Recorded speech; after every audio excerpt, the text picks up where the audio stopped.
మీరు ఎప్పుడైనా గమనించారా?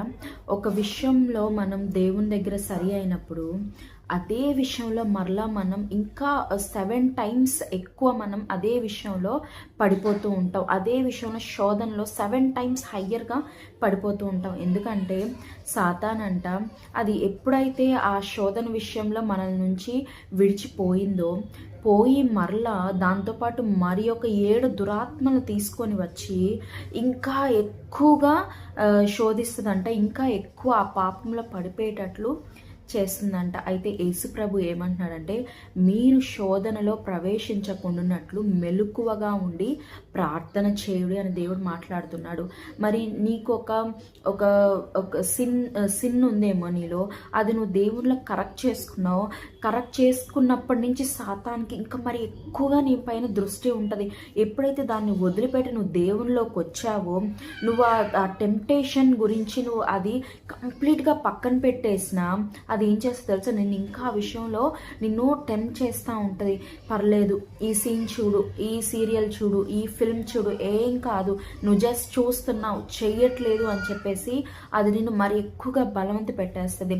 ఒకవేళ దాని స్వరానికి లోబడి నువ్వు అది చెప్పే కార్యం చేస్తే ఇంకా హయ్యర్గా 7 టైమ్స్ గ్రేటర్గా నిన్ను అదే పాపంలో పడిపోయేటట్లు చేసి నిన్ను శిక్షకు అది అప్పగిస్తుంది.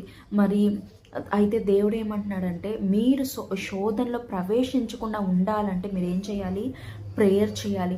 ఎప్పుడైతే నిన్ను కరెక్ట్ చేసుకున్నావో అదే విషయాన్ని బట్టి అదే విషయంలో నువ్వు దేవుని దగ్గర మరి ఎక్కువగా ప్రాధేయపడాలి. ఇది మరలా ఎప్పుడు దీనిలో నేను పడిపోవడానికి వీల్లేదు, నేను ఎప్పటికీ పరిశుద్ధంగానే బ్రతకాలి, నేను ఈ విషయంలో నేను నీతో ఉండాలి ప్రభా అని నువ్వు ఆయనతో ఎప్పుడైతే సహవాసంలో, ఆ ప్రేయర్ అనే సహవాసంలో ఉంటావో అప్పుడు ఆ టెంప్టేషన్ని ఢీకొట్టే బలం నీకు ఆత్మదేవుడు అనుగ్రహిస్తాడు. నీకు పరిశుద్ధ దేవుడు ఆయనే నీకు ఆ టెంప్టేషన్స్ అన్నిటి మీద అధికారం ఇచ్చి వాటి విషయంలో నిన్ను గెలిచేటట్లు చేస్తాడు. మీరు చూడండి, చాలామందిని చూడండి, ఏ విషయంలో అయితే వాళ్ళు కరెక్ట్ చేసుకున్నారో అదే విషయంలో మరి గ్రేటర్గా వాళ్ళు కూలిపోతూ ఉంటారు. దానివల్ల వాళ్ళకు వచ్చే కాన్సిక్వెన్సెస్ అంతా ఇంత కాదు, చాలా దారుణంగా ఉంటాయి.